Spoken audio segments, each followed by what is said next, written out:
sujet tous on va essayer de voir concernant fléau ya munene oyo eza na kati ya mboka lelo, c'est le tribalisme. Tribalisme est commis makasi.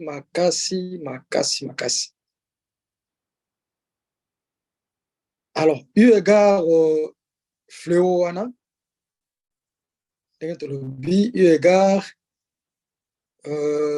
vision ya part, égard projet politique na biso, question toza nango lelo au pouvoir en tant que politicien, parce que toujours nos vision ya biso ba membre toujours nous ndenge président a concevoir idée na été, mais toujours nous biso ba tozali ba membre ceux qui lelo na pouvoir. Comment nous ferons pour lutter efficacement contre le tribalisme? Dans le bien, tous là vraiment très précis parce que eza réponse moi mukete, eza sujet moi pe mukete. D'abord il faut que luka koyeba source et là on est sali que bato ba chité na tribalisme wana. Makamuni nezo concourir ou ezo faciliter et loko wana esalema. Aba dimension nyos. Source na ngozanini, qu'est-ce qui contribue que tribalisme ezo vanda et ndenge nini yango ezo fonctionnel. Tribalisme ezo ko se manifester ndenge nini. En plus tomeki ko proposer ba remède. Tomeki ko proposer ba remède en tant que membre à Défi Congo. Comment nous allons nous y prendre tout ça sur le terrain? Qu'est-ce qu'il faut mettre sur le terrain pour lutter contre l'esprit tribaliste ou commis makasi. Donc, on a une solution, mais tout le monde nous source. Et puis, qu'est-ce qui contribue pour l'Okwana et Yakovanda? Ensuite, ils ont fonctionné ils ont se manifesté tribalisme, ils ont se manifesté et tu as ça proposition de solution. Tu vois que n'a besoin enregistré pour éthique la lokola ba support éthique la ba support to pesa ba makanisi na biso ikanisi nyonso eza utile. Les gens les côté ou ezala inutile. Biso batoza présent lelo, c'est que ebongi sami que biso toza la présent pour likambwango et l'obama lelo. Alors papa Crespin, je crois déjà n'a passé comme animateur, donc ba entrée ba sortie yom pour gérer en attendant là nous déposer nos caméras na bato ba sene ozala lobby na culte. Merci. Donc, n'a passé mais n'a papa Crespin. Merci Mbouta na passage à Loboko au Pesibiso. Nakanisi biso banso bana ya Défi Congo ndenge tosili koyoka solo papa si sauti kotal sabiso sujet monene o ezali bongo le tribalisme actuel na kati na mboka. Biso lelo Défi Congo tozali ko aspirer lobi tozwa pouvoir na mboka. Et lobi na terrain belema nini oyo kosala ke solo to tie yango en place vraiment tribalisme et koka kozwa sous ce sikate.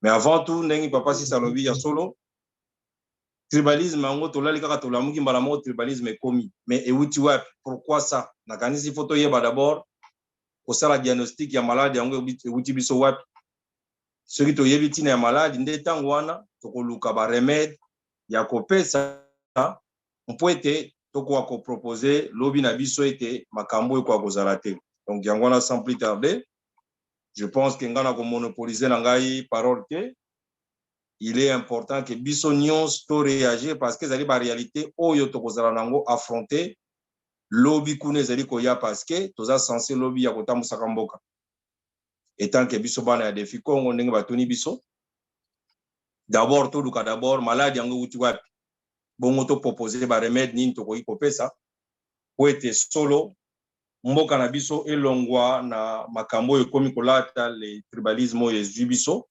oyo esali ke mboka lelo ekomi vraiment divisé na bamorceau nakanisi bale ezali na biso nyonso bana ya défi Congo ndenge tokosalaka kaka oyo azali na mwa likanisi atomboli loboko comme ça topesi ye parole sinon afongoli micro de façon que tokoka ko solola ndenge tokopartageaka mokolo na mokolo.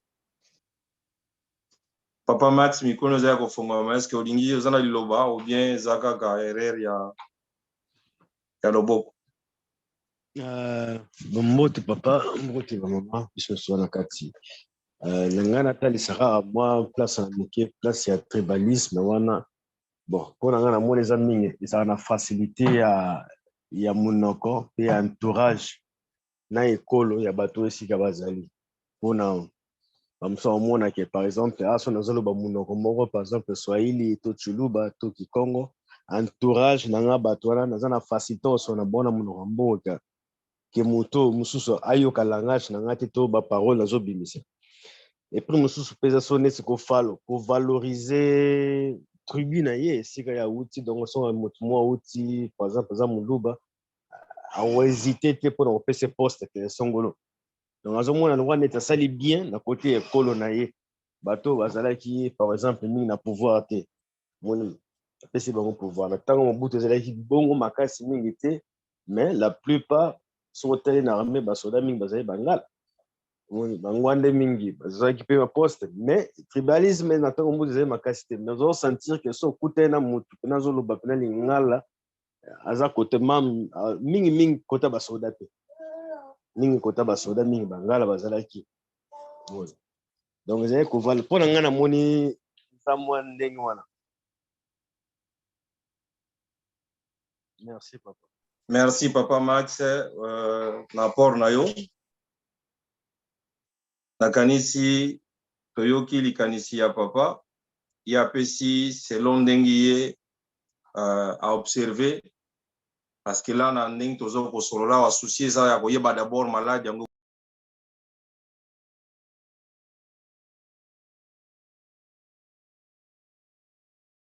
pour remède parce que là toyeba d'abord d'où vient ce système de tribalisme parce que tolalaki lobi tozalaki bana ekolo moko tatabo moko mais lelo tolamuki moto na moto azali koloba na coin na ye azali pe kopona ye ekolo na coin na ye donc mboka ekabwana et pourtant biso bonso toyebi ke tozali bana effectivement bana ya DK tozali bana ya SK oyo azali tata moko tokoyokelaka monoko moko mais lelo nini esali oui papa Nunes oza na liloba papa. Oui, na komba tata mwana pe volume mosantu mbote na mingi na nzambe na biso président esika ya azali pe mbote na bandeko na ngai esika nyonso tokutani mpona likambo ya tribalisme oyo ezwami na biso kati na kati ya pays na RDC ndenge nzambe akozalaka toujours prévenant bapapa bayeba eke likambo wana ekoya yango wana tomona eke papa Mfuma Longo bapapa basalaki nyonso mpona kosangisa biso bakimbangisi ensemble ndenge papa Mfuma Longo na bilanga ntango bazosala bilanga je crois ezalaki na plateau oyo alobaki ke malamu biso tozala lisanga ekolo boye aza te biso nyonso tozali bana ya papa Simon Kimbangu la même chose oyo asalaki na basurveillant na kati ya centre d'accueil oyo abengisaki bagroupe nyonso abengisi basurveillant bango nyonso baye balakisaki ke biso tozali bana ya papa Simon Kimbangu bakimbangisi Et en Wana, la même chose, Nengi, papa président, papa Martere, Albana biso tout le temps, que Nazali Kimba, Nazali Kimbangis. Alors, et aussi, que malam tozala na langage universel, dialecte moko ou bien langue universelle, ndenge tomesana na lingala partout, lingala elobama partout. Mais tout le monde a dit qu'il y a trop de tribalisme parce que l'école boye continue à pouvoir aller et panzani partout. Mais cela, ce n'est pas un problème que vous allez poser à la question qui est déca azui pouvoir na mboko wana. Ba papa baroye bandeng ni barosala po ete biso tozala na même langage. C'est très important. Parce que si on continue boye tribalisme et bebisaka mboka, et bebisaka pays.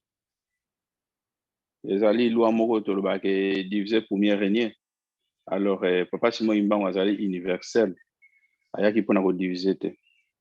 Je me rappelle une fois na Suisse awa na ba 1900 je crois 90 91 Maman Rachel utaka Kinshasa ayaka ofana na papa Ndombele na maman Germaine. Bezaki curieux na kata kimbangi na ye. Papa lobaka ke témoignage apesa na kata témoignage na yeke bukomi ko sambela. Nazalaki très content que na Suisse bukomi ko sambela. Mais a souligné ki phrase moi que papa Simon Kimbangu azali ni bazaïrois ni zaïrois mais azali universel. Mais malheureusement Kimbangu wana nazala nango lisusu te na lukaki yango na mone kango te. Mais ba quelques-uns ba koki kozala nango. Pona kolakisa ete à la longue tokolobaka ka langi moko mokonzi akozala obele moko lingomba obele moko yango bapapa bazali komeka kobongisela biso po ete toloba langage moko universel. Je crois que na deux cas ezali en progrès que dans le futur yango ekoki kokanga masolo nyonso wana nasuki nano nakomba tata mwana molimo santo. Merci Papa Nunes. En tout cas, Papa Nunes pe atalisi biso oyo ezali aperci na ye ya solo maboko ezali ya kotombwa mawa. Donc tokobanda na Papa Mbamba Mwanda ye soko asilisi Maman Chantal azwi, Papa Austin et puis Papa Wilfried. Vous avez la parole, Papa. Matondo lisusu matondo Papa Crispin Lukombo na ndengo pesinga maloba na sepeli makasi. Ezali vraiment sujet moko très important par rapport à la situation oyo mboka na biso ezali ko vivre na lelo. Le tribalisme en question, moi je dirais que le tribalisme existera déjà depuis kala mboka na biso. Culturellement, notre peuple azala déjà par nature ou de nature un peuple tribal. Et c'est ainsi que Boromo na Kondo Mobutu, CCC Kokukuwendo, Papa Joseph, abandaki kobimisa bongo ba slogan oto yebaki tata bo moko ekolo bo moko mokonzi bo moko. C'était pour renforcer l'unité nationale. C'était pour renforcer la cohésion nationale entre le peuple, entre les tribus. Pourquoi? Parce que Tindenge Belge ayaki a séparaki biso, Belge atikelaki biso mboka, oyo tozalaki déjà na ba tendance moko tribal.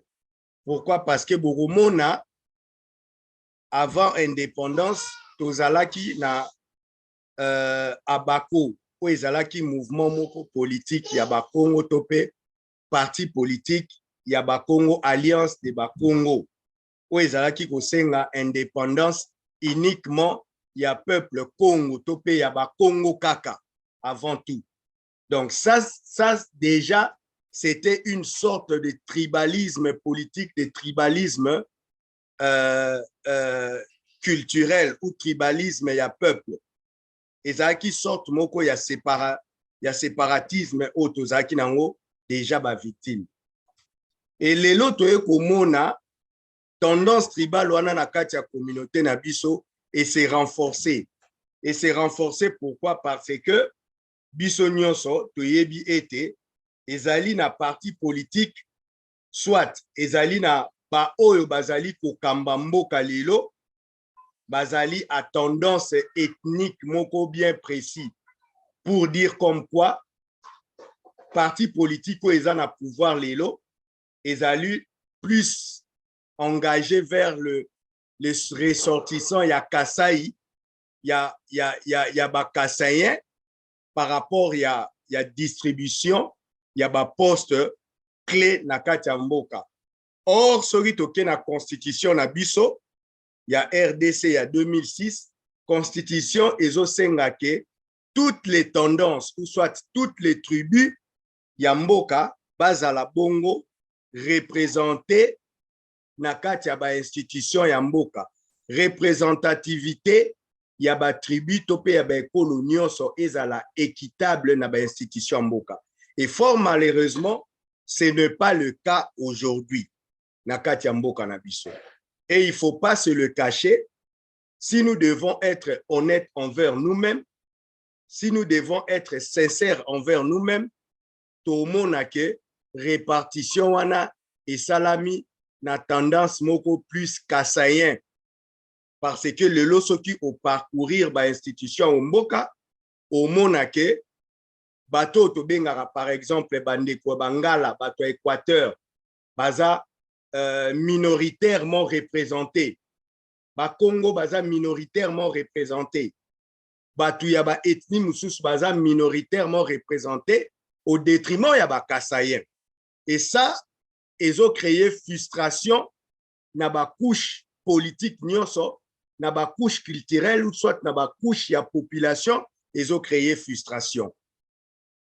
Et lo konini biso défi Congo lelo en tant que parti politique tokoki kosala pona ko remédier to pe pona ko trouver solution na kati ya likambo wana.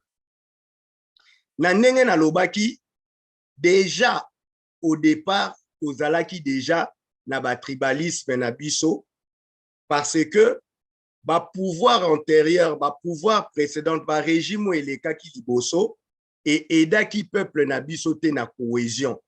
Et edaki peuple na biso na kozala na bomo côté na unité te.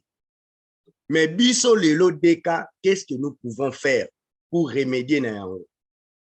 D'abord, il faut utiliser eloko o babengi la méritocratie. La méritocratie c'est quoi? La méritocratie c'est la science où na koloba ezali mouvement, ezali dispositif oyo ezali ko pousser le régime en place ya kotie ya batu non pas selon leur appartenance à leur province ou à leur tribu, mais par rapport ya ba compétence na bango na ba mérite na bango. Donc cela signifie que les gens obtiendront de postes par rapport à leurs compétences et non par rapport na appartenance ya ba ekolo na bango. Donc mutu oyo akozwa poste ekozala non pas parce que aza Kassayen, non pas parce que aza mutu ya Congo central, non pas parce que aza mutu ya Équateur, mais plutôt parce que aza na ba compétence ba aptitude oyo ezali ko pousser ye à obtenir place wana. Donc la méritocratie. Yami bale ezali nini? Yami bale ezali la diversité na kati ya koponaka batu oyo bako gérer ba entité. C'est-à-dire quoi? Tout le monde qui dans le passé, Kondo Mobutu, azalaki ko nommé, to pas azalaki ko pona ba gouverneur ya ba province par rapport ya appartenance na bango te place ba outi, mais par rapport ya couche sociale oyo bazalaki ko représenter. C'est-à-dire quoi? Azalaki ko zwa muyombe to pe mutu ya Congo central atindie na Bandundu. Azui mutu ya Bandundu atindie na Équateur. Azui mutu ya Équateur atindie na Kivu. C'était pour permettre peuple topé batu nyonso oyo bazaki na sima ya représentant wana baye ba bongo ndenge nini bakoyo ko travailler na ba province mususu en dépit ya ba place oyo bango ba uti. Donc la diversité ya ba ethnie par rapport ya ba entité oyo bango baza ko diriger. Ya misatu ezali nini biso lokola deka solution toko kozwa lisusu ezali l'amélioration des infrastructures routières. Pourquoi j'ai dit ça? Parce que mboka na biso lelo eza enclavé. Bolingo oyo tozala nango na Congo eza bolingo moko na koyo koloba ezali bolingo moko ya un sens figuré. C'est-à-dire que muto aza na Congo central alingaka kaka bato ya Kivu na ndenge ya kikongolais, mais il n'a jamais été na Kivu. Muto aza na Équateur, il n'a jamais été na Kasai, alingaka ba congolais à Kasai kaka par un sens figuré ke baza ba congolais. Or soki tozaki na ba infrastructure o eza ko désenclaver mboka na biso elingaki permettre congolais nyonso à circuler librement à tout moment na kati ya mboka ne, et puis elingaki créer cohésion lisusu. Donc c'est-à-dire que congolais oyaza par exemple na Kivu à 2000 km ya Kinshasa akoyi kozwa mutuka na ye to pa koyi kozwa bus na tongo et puis na pokwa akomi na Kinshasa et permettre ye akutana na bandeko ya kini ayeba pe ville ya Kinshasa eza ndenge nini, et ainsi de suite pour na ba congolais nyonso. Donc les infrastructures routières pour désenclaver le pays eza moko ya ba élément oyo ekoki ko permettre deka et combattre tribalisme et ko pousser biso to linga mboka na biso. Pourquoi? Parce que eza na bandeko ebele o ba botami bakoli na Kinshasa, à part ville province ya Kinshasa, batikala kokoma Équateur te, batikala kokoma Lubumbashi te, batikala kokoma Kivu te. Et n'en parlons même pas na Doruma, na frontière na biso ya Soudan à 2500 km kuna. Parce que comme je vous dis ici, Congo munene nango pokoma par exemple kolongwa Kinshasa ou kendeti na frontière à Soudan, eza lokola mutu a traversé 5 pays, mutu a longwe Kinshasa aketi na Niger, na Niamey. Donc oleki Gabon, oleki Brazzaville, oleki Cameroun, oleki Mali, pokoma na Niger. Mais ozaka na kati ya Congo. Et ces situations-là ne permet pas à nous le Congolais yako yeba ba beauté topé yako découvrir mboka na biso en entier. Yango wana tellement que tozoti kala kaka ba place o tozali et fort malheureusement ezako augmenter sentiment wana ya ki tribalisme. On ne sait pas se déplacer dans notre pays, on ne sait pas aller vivre dans la province mususu, et par conséquent ça crée sentiment moko élevé ya ki tribalisme. Donc pour récapituler, tribalisme eza eloko tozala nango déjà kala culturellement qu'il fallait combattre et ba pouvoir o etopé ba régime eleki et bundisaki yango pas tellement comme il faut, et lelo na situation o tozala nango avec les incompétents na place et développer lisusu tribalisme makasi. Deka soki to lingi lelo to bimana solution to bimana situation wana, il faut commencer à élaborer des structures, des solutions et des stratégies. Donc, il y a liboso, ezali la méritocratie, kotia mutu oyo asengeli na place oyo asengeli, non pas par rapport à appartenance à province na ye, ya mibale diversité na ba kambi oyo ba ko diriger ba institution par rapport à ba entité d'origine na bango, et puis ya misatu l'amélioration des infrastructures où il peut permettre mboka na biso ezala désenclaver et permettre congolais nyonso o ya uti na marchandise na etope o ya linya sala tourisme alongwa na Kivu alongwe na Kivu akoma facilement na coin ya suka ya mboka po a découvrir pe bandeko na ye et ko diminuer qui tribalisme et l'apprentissage à travers l'éducation, il y a quatrième, de toutes nos langues, de nos 4 langues nationales à travers l'institution scolaire Nabiso. Donc, à partir de primaire, moi, nyonso azoe kula Chiluba, azoe kula Kikongo, azoe kula Swahili, azoe kula Lingala, pour combattre tribalisme.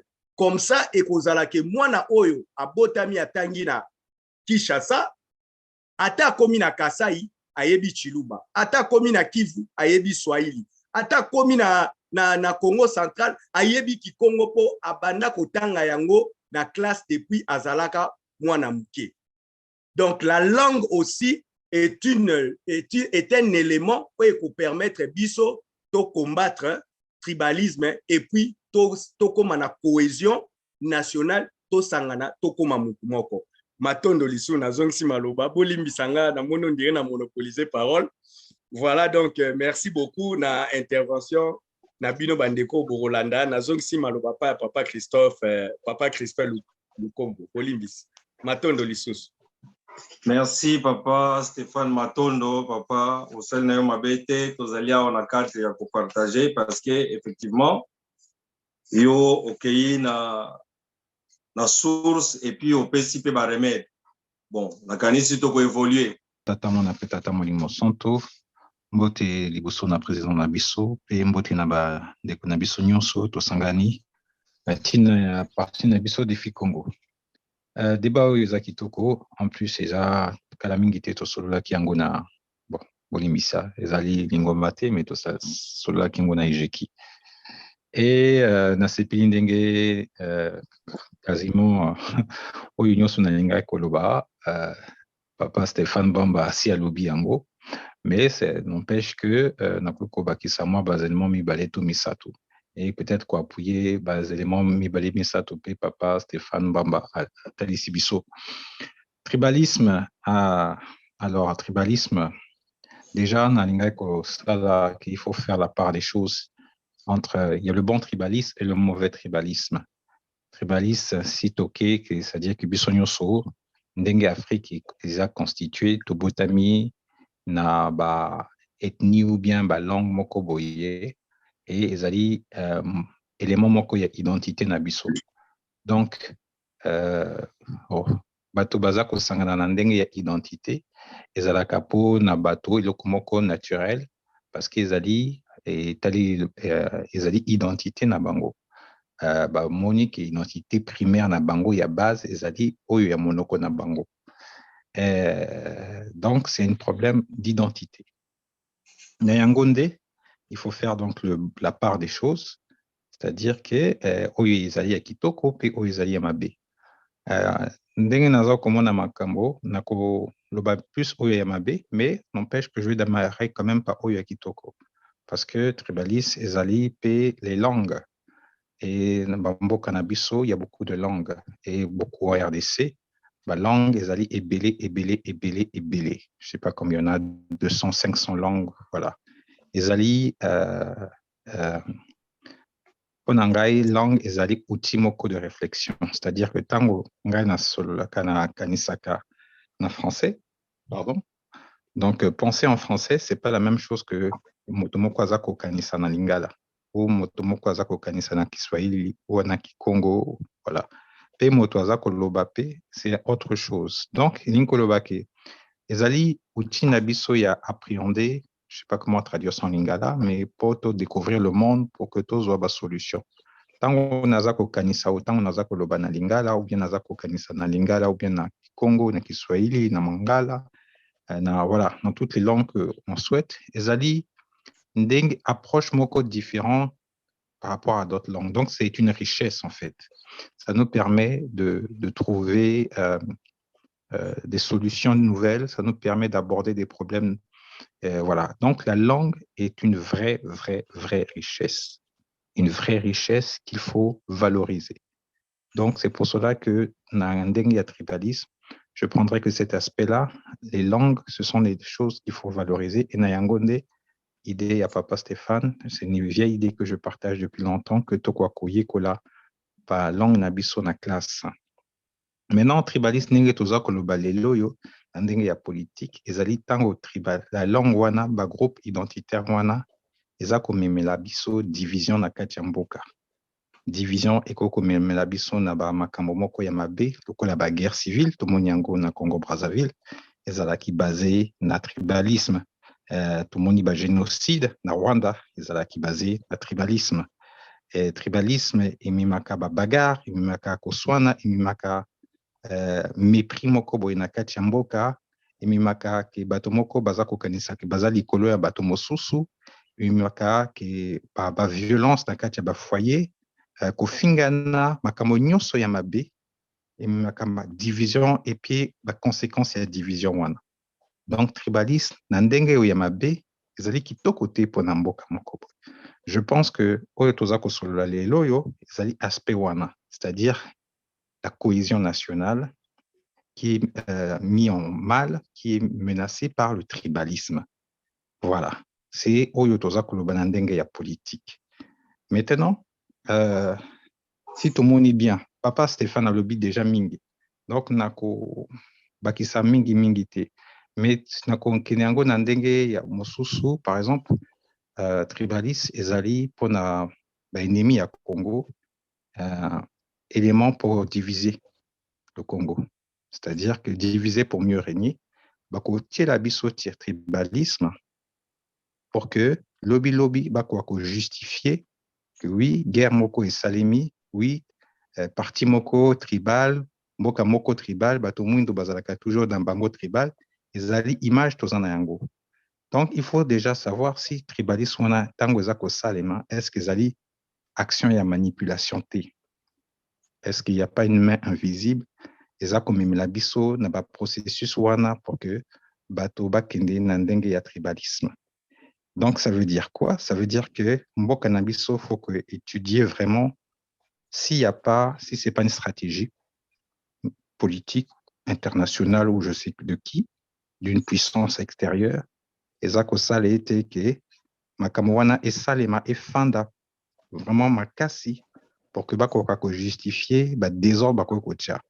Pamba te bamboka mosusu ezako salema ndenge wana. Et historiquement, en Afrique, bâti biso tribalisme volontairement pour que la guerre civile ezala toujours. Donc, pour Nangai, élément moko ya sécurité, il faut que tout le monde na makambo wana, c'est-à-dire établissement, instituts ya sécurité, ko koye si ezali élément infiltré te, baza kotie la biso makambo wana pour que lobby guerre civile makambo wana esalema. Voilà, déjà ça. Il y a un micro qui est ouvert.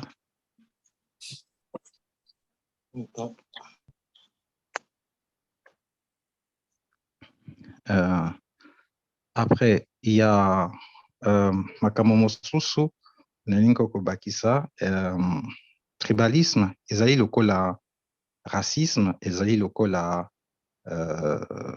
comment on peut dire ça encore, nationalisme. Donc, nyonso eyaka kotia division. Bamboka mosusu ba limiter tribalisme ou bien ba racisme na loi.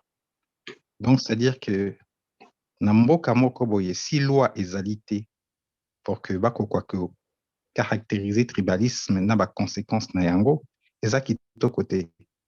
Parce que par exemple awa na bamboka occident, la loi ezali pour lutter contre le racisme par exemple. Ozali na okite ko finga moto moko boye, okite ko sala makambo moko boye, loi ezali na ba punition na yango.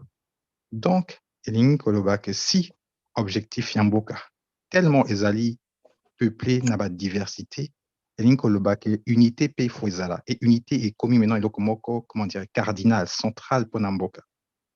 Mobutu azwaki intuition wana, papa bo moko, mama bo moko, ekolo bo moko, mokonzi bo moko, azwaki intuition wana kitoko. C'est justement ça, c'était pour la cohésion nationale. Et il faut donc la loi que tango moto moko ou bato groupe moko boye baza kokini na nzela mwana ya tribaliste ya kitoko te, mais loi et salemi. loi et bêtis. Loi, tirer procès, fouti, qui il faut des lois. Avec, voilà. Mais pour faire des lois, il faut aussi un état de droit. Donc, ça veut dire que lobby, il faut que tout kanisake, tout asseoir mboka na ndenge ya état de droit. Parce que les lois peut-être existent, mais encore faut-il les appliquer et les conséquences de cette application-là, les mettre en place. Voilà, donc il faut la loi pour régler cette histoire de tribalisme-là. Tribalisme, il y a solo, ezali pe ndenge papa Stéphane atalisi biso yango, il faut des infrastructures routières pour que tout mélanger, bato bakoka se déplacer, bakoka koyebana, et bakoka komona mboka. Mais en même temps, bamboka mosusu infrastructure ezali, mais le tribalisme persiste. Donc il faut vous faire motiver les gens pour que bakoka se déplacer. Donc il faut makambo ebele, c'est-à-dire que il faut que mosala ezala, il faut que mariage et salema intertribu, il faut que mouvement ya bato et salema. Alors, on a kanisa pour que tango banzela eko salema, parce qu'il faut développer des infrastructures routières et les routes nord, sud, est, ouest, partout pour le tourisme, pour que bato nyusu ba congolais ba kwa koye ba mboka na bango. Paradoxalement, ba mindele ba yebi ba mboka na biso plus que biso moko. Alors, parce que Bissomoko, on ne se déplace pas. Ma vacances, Namboka Kaka, voilà. Mekako Sala Noki, parce que ma Kamezali est belé. Donc, Nalinga Kolobaki, par exemple, pas jeune. La langue, le coup, la papa Stéphane Adobi, la langue, elle devient un élément dans la formation des personnes. Et ça devient obligatoire que yo okwakoye ba langue yandekona yo namboka moko boye parce que okolekate examen sur yebi yango pété.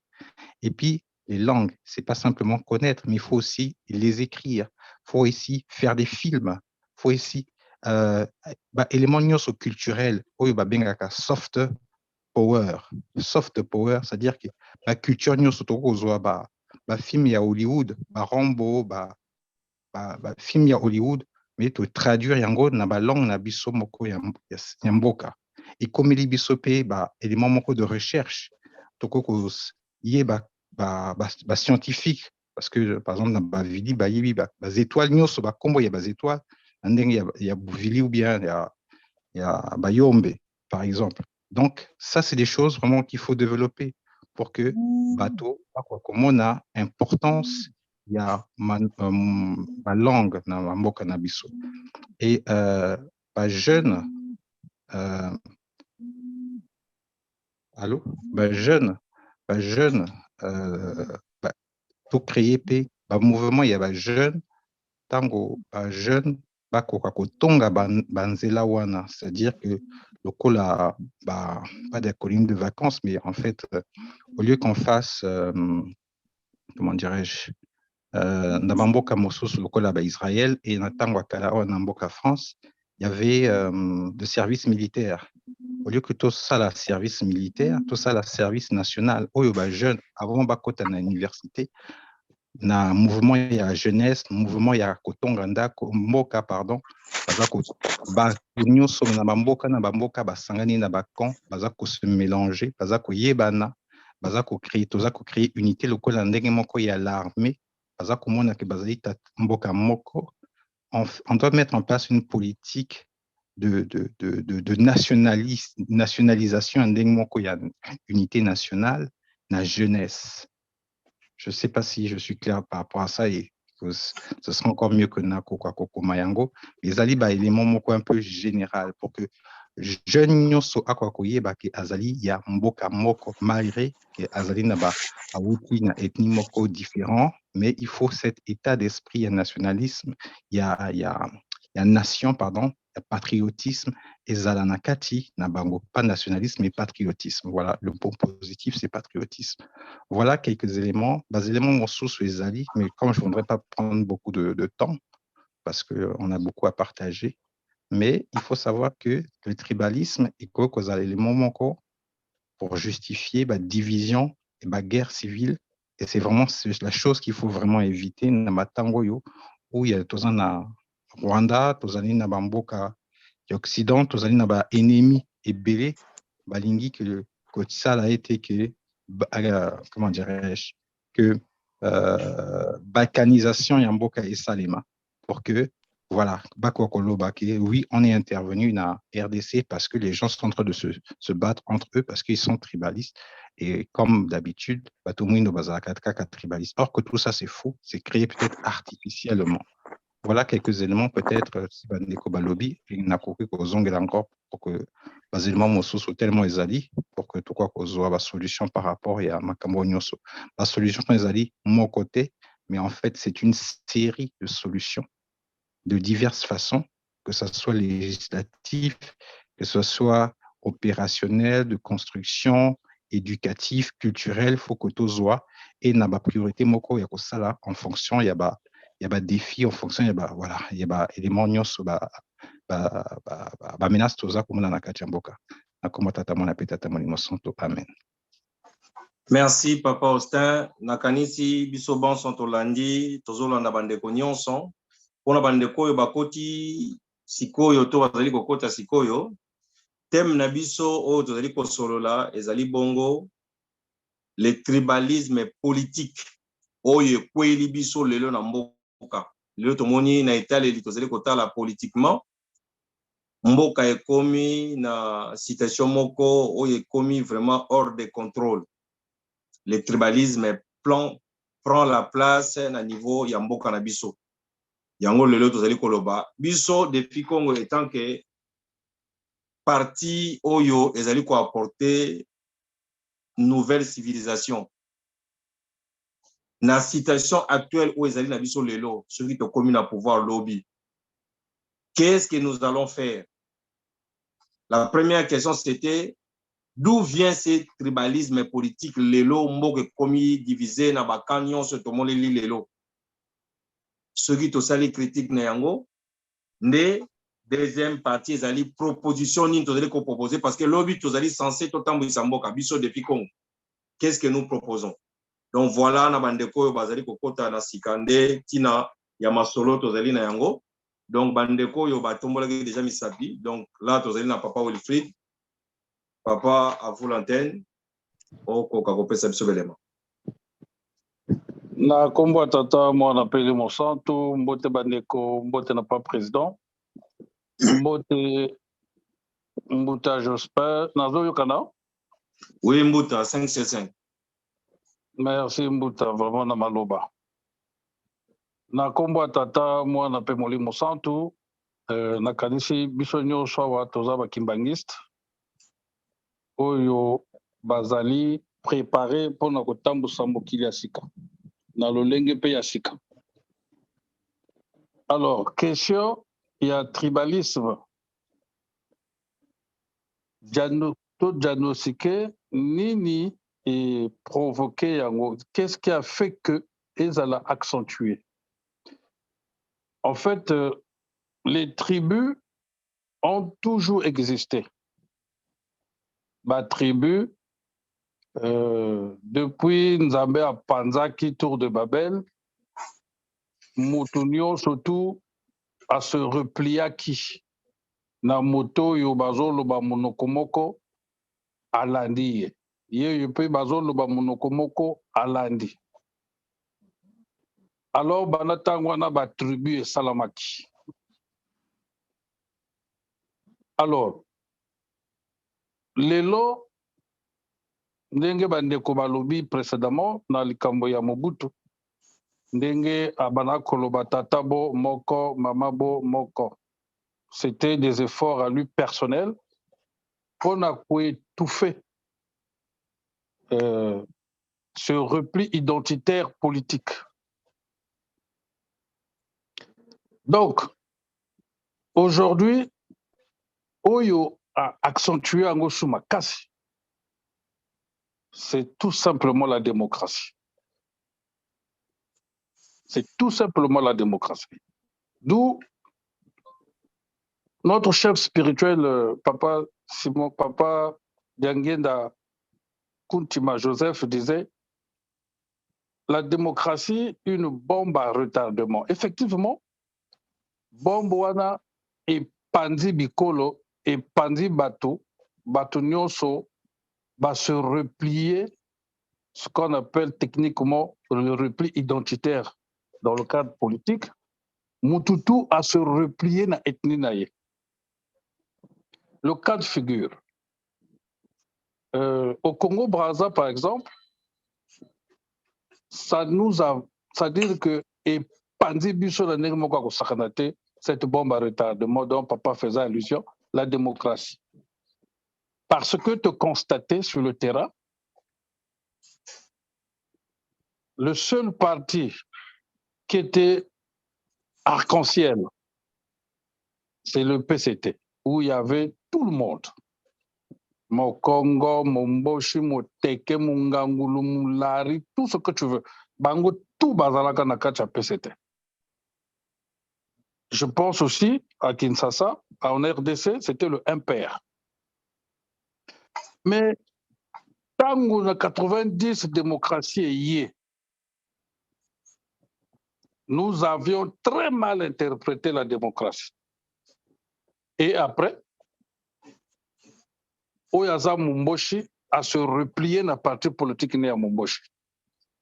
Oyaza Mokongo a se replié dans le parti né à Mokongo. Oyazali Moteke a se replié dans le parti né à Bateke. Et ça va tribu. Donc, ba tribu tout et comment il y a un parti politique. Et puis, le tribalisme, ezali pe na spiritualité, na kacha tribalisme. Comme disait Papa Mfumalongo, les oiseaux d'une même plumage volent ensemble. Donc, na kacha tribalisme, moi, na pe ezali na spiritualité na kacha. Donc, tant que démocratie a salinde ngwana, a pandi biso, ba luba, bazana ya bango parti, ba katangé, bazana ya bango parti, même na kacha lingomba, et affecté biso parce que Mushingombe alingi muyombe te. Repli identitaire. Ah, biso Bishongombe ya biso kaka. Oyo nani? Ah, muyombe ya pamba pamba. Tala, ba tribu écoute. Et nous avions la chance parce que même Mobutu a tout fait pour étouffer le repli identitaire. Mais à Koki Ango pété. La seule personne que Ngali Nazo Mona Koka repli identitaire, Koka Ko Sangisa Mabota, Tobo Sanaba tribu, et Zalika Ndenge Papa Simo Kimbango Aloba qui était Monoko Yokotikala Moko. Ndenge Papa Osta Lobi, la langue, c'est Baminoko Otolobaka, Yangonde Zo Pesa Bisono, total na Occident. Occident, Bazala qui peut n'a pas repli identitaire. Il y avait des Francs, il y avait les Grélois, il y avait pas mal de Minoko et Monoko. Mais ils ont tout fait. Il y a tout fait Minoko, Monoko langue, Moko sur le français. Et moyen Moutassa la repli identitaire parce que Bino tout besoin de Monoko, Moko. Ce qu'on a en Espagne, Minoko Moussou Super Ezali, mais l'espagnol domine. Et il n'y a pas moyen qu'il ait repris identitaire. Donc, solution, Nali Kamboyo, président international, Papa Martrek Tutuki de Alobaka, to créer défi Congo na moment il y a démocratie, mais nous ne sommes pas démocrates. C'est juste opportunité. Bon, multipartisme, Moutounion a créé parti politique. Eh bien, Papa Simon Kimbangu a créé parti politique. Il y a un moment, il y a démocratie. Mais nous ne sommes pas démocrates. Biso photo za na kombo mususu, soit bagobenga biso ba dictateur to yebite, mais biso toza ba démocrate. Et donc, cette démocratie pour moi, yende ayi ko panza bikolo lisusu vrai ko panza. Ba tribune abiso, ça a toujours existé. Papa moko alobi yango wana que il y a le tribalisme, il y a malamu na ya mabe. Et oui, ba tribu a toujours existé, les tribus ont toujours existé, mais oyo et pesi biso encore vraiment casse pour que mutu na mutu a se retrouver na tribu na ye. Et ils allaient ba système politique et la démocratie oyo parce que chaque écolo ils ont ce qu'on a posa pe tambusa, ils ont na posa ye dominer, ils ont na posa ye monana. Et ça l'unification comme telle, c'est un peu difficile en système démocratique. Là où il y a plus de 54 ethnies, vous mettez un système démocratique, mais chaque ethnie va chercher à créer un parti. Puisque nous sommes déjà comme ça, à la base. Donc, je pense que la solution, c'est que Monoké Trialaka Moko. Et ça, celui qui est capable de le faire, c'est Papa Simo Kimba.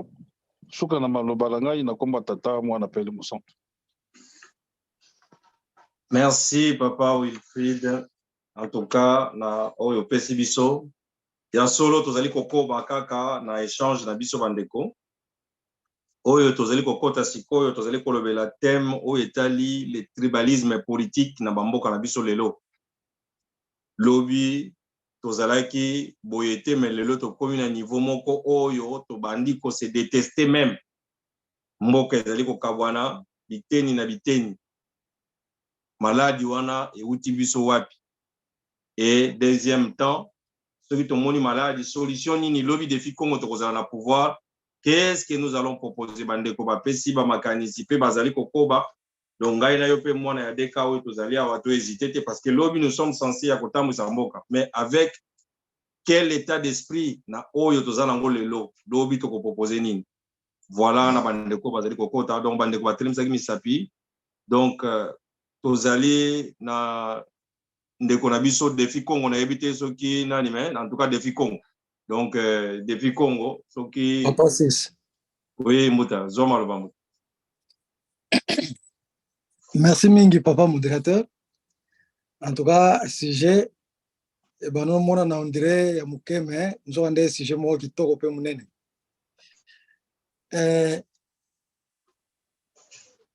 Eloko tokoloba vraiment à retenir ba point mingi oyo papa Stéphane alobaki. Donc d'abord eloko memi biso source ya kobanda ba tribalisme na bamboka na biso soto zuito héritango pe na colonisation. Donc ndenge kaka papa Stéphane alobaki parce que bilo mususu ba kolomba zaki nango ya moni na Rwanda ba Hutu na ba Tutsi ba yokana te. C'est-à-dire ceux ba moni peuple wana ezali bazuka ko mater yango te directement babani ko ridiculiser yango et comme si je me connais ya banji do so ba fingio na so ba au salé loko moboé ba qualifier na kombo ekolo wana c'est-à-dire ekomi injure ekomi injure net na barwana so ba bengio muhutu donc c'est vraiment une injure et ça le loto ça na bamboka na biso mutaseli kamboya muyaka donc eza biloko yo ba belge ba salaka yango justement parce que ce qui peuple wana bango bazoko ko mater bazoko ko dresser te allez d'où bako d'abord bako empêcher na milieu wana ba école ya makasi ezala te bako empêcher peuple ndenge wana atanga mingi te azwa pe misala ya bien te. Alors tant que kotanga mingi te azwa pe misala bien te bako sala juste ba misala ya tina te et babandi komona socialement très faible que les autres. Alors source mususu ya ba frustration o et ça là que ba comme un tribalisme. Donc ils ont encouragé ça. Vous appelez religion, parce que tu dis que religion, des fois, ceux qui ont mal comme l'opium du peuple. Exemple, tout le monde toujours un exemple net une église mangiste. Donc, l'enseignement, mais tellement que continue et comme par exemple dirait même si c'est vérité mais à ce moment c'est vérité aza ko langwa na en wana oyo ne de kai plus mangisi oyo résolution memeli bango or eloko wana ezo créer pe en alors en yango muteko kende jusqu'à ko kota niveau ba tribu ba tout ça ndenge papa Wilfried pe auti ko épingler yango bon eloko mususu on a so banana ba source après na ko sa solution eloko mususu eza na base ya tribalisme na mboka na biso lelo eza dépiècement ya ba territoire ba dépiécer yango tellement trop ba province comme tellement ébélé maintenant bato po bandima ki province na bango ezaki en fonction ya kotala ki tribu na biso pe donc il faut se retrouver base à na province na bango alors puisque mental wana eza na kati ya mboka ke biso pe tokoza na province na biso donc ekotinda bato même province on ezali nango bien mais soki ba mécontentement interhumain de salemi et bato bakokoma na niveau ya koexige ke biso pe tolingi tokoma na biso province be tolingi tokoma na biso territoire à part donc plus que bato babanoza na tendance wana et ekomema esprit ya tribalisme bon et puis ba inégalité sociale la crise la pauvreté ezapé na base ya tribalisme et puis ignorance de l'autre net exemple papa Stéphane apesaki oyo ezali ke soki infrastructure routière eza malamu ya banzela eza malamu oyo ezali ke muta sud akoke na nord muta nord akoke na sud akoke na ouest donc mouvement ya population eza facile ozoyeba ba mususu je crois que ekozala difficile ozalaka na facilité ya kofinga moto atambolaka mingi je crois que azalaka na ouverture d'esprit par rapport à moto atambola te donc c'est difficile que voilà donc parce que ayebi kaka milieu na ye donc na nature na ye déjà aza moto aza ke il faut kaka milieu na ye kaka donc ayebi bato mosusu te donc le tribalisme n'est pas là alors quelles sont les pistes de solutions à part oyo bandeko mosusu déjà bapesi nakoloba ya liboso il faut koteya kozongisa bacours ya civisme na moral na kati ya baekole à part histoire à part kokotisa balangue ndenge papa nani Stéphane palobaki eza très bien oyo ezali ke na coin nyonso mwana nyonso fo ayekola les 4 langues nationales les 4 langues nationales parce que tout le monde a une école vous en français au comme niveau mo ba yeko yeko sabino anglais a ku tuna pote ça la ke bazo usana portugais na allemand etc. alors na mboka soki langue par exemple la province sabino ezali et que ba bakisi mususu même d'une façon rudimentaire donc l'école mais pourvu que mutaza la facilité ya ko yoka langue wana mususu je crois que vous allez bien alors cours ya civisme au civisme mutakoyekola pona nini mboka pona nini kolinga mboka pona nini kolinga un citoyen oyo aza liboso na yo pourquoi il faut linga ye pona nini photo za la lisanga utilité nango nini etc. et puis moral yango mutu kovanisa mutu ayeba ko respecter l'autre ayeba ko respecter mabele ayeba ko respecter environnement ayeba ko respecter tout ce qui même balo ya mboka donc moral wana faisons et puis eloko mosusu tokoki kosala wana mpenza tokoki ejitango te toutes les zones de conflit oyo eza na bamangomba il faut l'état akota makambo wana mpo asilisa yango baconflit religieux il faut que vraiment kosala nyonso ke réduire vraiment efficacement baconflit religieux et bamultiplication ya baéglise donc il faut lutter à ça so totali vidéo mo bo mobutu a se plenaka autour ya bamangomba ndenge ezokoma ebele alobi mais je trouve ça dangereux lelo tomoni dangereux nango donc parce que eza na eloko moko te oyo econvaincaka mutu makasi lokola religion po religion même oza président quelque part akenda kofukama même aza bato mutu babangaka mais quelque part akenda kofukama liboso mutu moko boye ozomona donc Et biloko wana pe il faut parce qu'il y a des religions aussi la communauté mususu ezali par rapport ya tribu na bango omonaka na protestant surtout eza mingi communauté boye mingi ezala bantana communauté boye mingi ezala bayombe communauté boye mingi ezala donc il faut otala pe ba facteur wana et puis na kati ya constitution ya mboka na kati ya loi ya mboka il faut définir le tribalisme c'est quoi soki définir yango esili batie loi oyo ezali que mutu soki akangami na ka ya tribalisme il faut azala na peine donc ezala mpenza na loi ke tribalisme eza reconnu comme infraction oyo eza na peine nango na amende nango parce que si lelo tribalisme ezala nango ça se dit mais ezala nango infraction te donc il faut ekoma infraction il faut ekoma mpenza ekoti na kati ya constitution ezala infraction na peine nango na bamande nango et puis la carte d'identité il faut créer carte d'identité la carte d'identité vraiment et là on faut étude de makasi salam est-ce que faut-il que territoire secteur territoire tout ça ezala énoncé ou suki kaka na province ya ba parents na village ou province kaka ya pampa ya ba parents donc là on faut ezala peut étudier pour éviter tendance ya tribalisme bon papa nani pa lobela kiango administration territoriale par les non originaires on a payé la bien mobutu pa meka kiango et simbaki et puis qu'on lutte contre la pauvreté nena décriva kiango ba source il faut qu'on lutte contre la pauvreté qu'on encourager ba mariage mixte c'est-à-dire mariage interprovincial, interclanique, interbounaboye, il faut qu'on encourage par des émissions, par des nani, papa, par des théâtres, par des tout ça. Il faut qu'on encourage Bilokwana.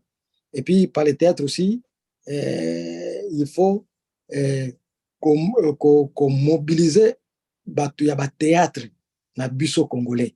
Na ya film na biso congolais. Sur totali américain film na bango mingi ezaka nini ono américain moko boye akendeki po asala likambo boye soit bakangaki ye mais bakangi américain moko me bazotinda ata mosusu tout bataillon mobimba ya militaire américain po bakende sauver kaka américain moko bakobunda ata mosusu pe 2 américains na basoda wana bakufi mais batikali bazoforce ti basauve moko wana bazongi na ye bamatina na avion tout ça mosuku te tom mosusu azongi lisasi azokoki komata na avion te atikali bango bakei ça dit quoi c'est-à-dire balakisaka ke un américain aza très utile quelle que soit place azali soki aza na problème on doit lutter pour lui donc bazongi kolisa peuple na bango patriotisme ke okoki jamais qu'on néglige ndeko na yo américain. Alors, et pas na biso pe il faut conception les alake qu'on crée idée donc au mobile donc au faire comprendre na banane ke ba théâtre na ba faire ba théâtre moko o ezali ke quel que soit le cas il faut qu'on ça lutte contre le tribalisme qu'on ça importance à un Congolais place nyonso azali sans distinction de race et de tribus de secteurs sur les lignes. Donc yawande ka na zaina mo ici c'est bon na tata mo na pe mo musamba. Merci Matondo papa sis na ba élément opesi biso na kanisi vraiment bandeko biso nyonso zali kolana na bokebi banso ba réalité oyo ezali na biso actuel et puis na ba proposition oyo ezali ko sala maite solo lobby soki to komi na pouvoir to koka oyeba ko sala différence na oyo nyonso tozali koloba parce que to koloba ka biso tozali lolenge ya sika donc biso tozali ko memeloko ya sika oyo ezali na noté na politique actuelle donc parmi ba défis le tribalisme politique evandi na mboka alors on a ko lutter na yango tozali koloba koyeba maladie yango ezalaki parce que ndenge bandeko tozali koloba effectivement depuis tour ya Babel mokili sala ke bato na bato baloba minoko epai ya solo banda tango wana le tribalisme ekita mais ezalaki eloko moko elalaki tomoni bandeko mosusu babundeli yango lokola bandeko papa Mobutu mais tomoni mpe bandeko mosusu baaccentue yango mais lelo biso lobi na pouvoir nini tokoki kosala ya solo papa Tulunda namoni atombolaki loboko papa maloba ezali epai na bino. Merci papa président, merci ma collègue nyonso na kati ya forum, merci papa Lukombo ya kopesa ngai maloba nakanisi naza kolanda ordre oyo ba précédent na ngai balobi nyonso wana vraiment ezali ko s'enchaîner ba ordre d'idée nako baksa moi un plus si au bon balobaki mais na banana par une question peut-être na retourner na biso nyonso surtout na ngai moko puisque ils ont parlé les gamba tribalisme politique remède nini oyo biso tokoko adopter ko appliquer puisque tozali na nani tolobi lolenge ya sika na reposer nos questions boy na Belgique je crois bataza na Belgique batali année passée si année passée ou bien année écoulée Belgique esalaka une année bazaka na gouvernement te mboke banako tambola parce que toyebi na Belgique bazaka na ba flamand na ba wallon bato balobaka français no o balobaka ba wallon ezaka toujours benda bika kuna na Belgique eza situation politique oyo ezaka na Belgique ma place monsieur ezalaka bakoma na français bakoma mpe na wallon ma place mosusu pozwa mosala tekende kota ba flamand kuna bango misala ezalaka mingi mwana azoluka kwa musala ou bien eloko moko boye fo yeba koloba balangue mibale soki oyebi kaka français oyebi kaka wallon akozwa mosala te ayebi kaka langue moko pardon akozwa mosala te mais iloko wana nazopose na question est ce que na Belgique natika koyoka mbala moko te baparle obe bautilize terme ya tribalisme na Belgique mais pays ezalaki na gouvernement te parce que babandaki kokoka te koformer un gouvernement batendance oyo ezalaki tellement makasi bata politique oyo ya bloc wana baflamand bawallon babandaki koyokana te kokóma na consensus te bakanga likambo parce que baflamand banda komonaka non te biso tozali tosalaka mingi toza économie eza makasi florissant biso kote na biso bino bato bafrançais boza bafainéant donc tout ça ebanda kosala mwa déséquilibre na kati ya pays oyo ya royaume de la Belgique mais on n'a jamais parlé de la tribalisme ou bien le régionalisme, c'est pas moi, les linguismes, tout ça. Les pays marchaient. Bon, biso, vraiment, oignon surtout, bande kobalobi, ils allaient, yango yo pa na biso, ils allaient situation oyo esengi qui défi Congo à traiter, à soigner comme une maladie. Biso, nini quant à moi la question qu'on a posée peut-être batonsu bako répondre de leur manière est-ce que sikoyo ba mindelo batizaka moi tribalisme et on a ba régionalisme été dans un exemple à Belgique parce que ça qui récent bazaki na une année gouvernement za raté mboki zo tambola police zo sala administration union surtout justice na comme ça va fonctionner na opé mais ezaki na gouvernement intérimaire où ezaka diriger par des loupios, si je ne me trompe pas. Mais je vais vous marcher. Si biso situation na biso sera toujours ningi o toujours ka remède lelo. Mais défi Congo lobinini. Défi Congo yé toujours ko parler lolenge ya sika autre temps c'est l'amboka. Et puis tozali ko tambola na idéologie na ba penser pe les actions ya papa Simon Kimbangu.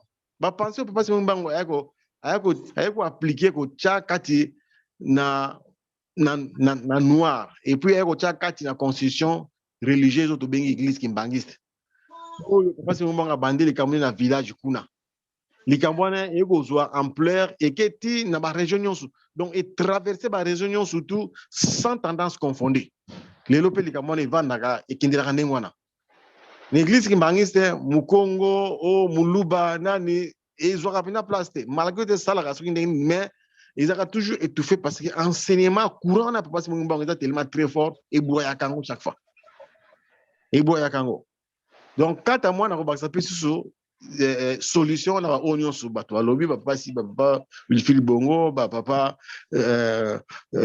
Bamba Stéphane tout ça na ko ça et que pensée idéologie peut enseignement passe mon mbango ezali parmi sous ba remède oyo pote ekoko broyer tendance nyonso na ya tribalisme régionalisme même n'importe quelle langue tout ça parce que l'église qui mangi bato musu bazoka nzembo ayebi kutu maloba nzembo azozwa te aza mutu neti papa wazaka mungala wana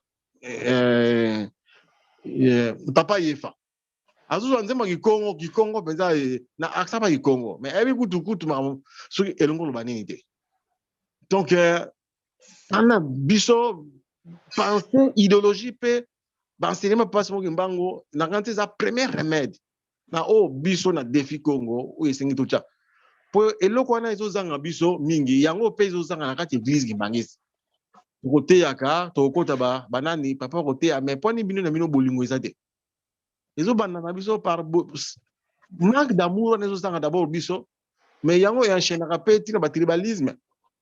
Je ne pense pas que les Belges bazangi bolingo yango ki bazangi na gouvernement pendant une année. Mais ils ont de l'amour entre eux. Les Flamands, les Wallons, peu importe la tendance de Bagwana, mais bakoto yaka bazo faire marcher le royaume de la Belgique ils ont une malam. Mais pourquoi pas n'importe quoi difficile. Donc na kolobaka nga remède na ngai na onos bande ko balobeza na très bien na bakisika moi pousse moi muke. Et que le penser, les actions et les enseignements, papa c'est un bango, oh, na défi Congo, de l'autre côté, comme na biswana, ils ont parmi, il faut oyo, et ko aider pour sunga biso, na thème de ko parler, il y a tribalisme et régionalisme. Merci papa Lukembo. Comme qui n'a pas na combattre ta mon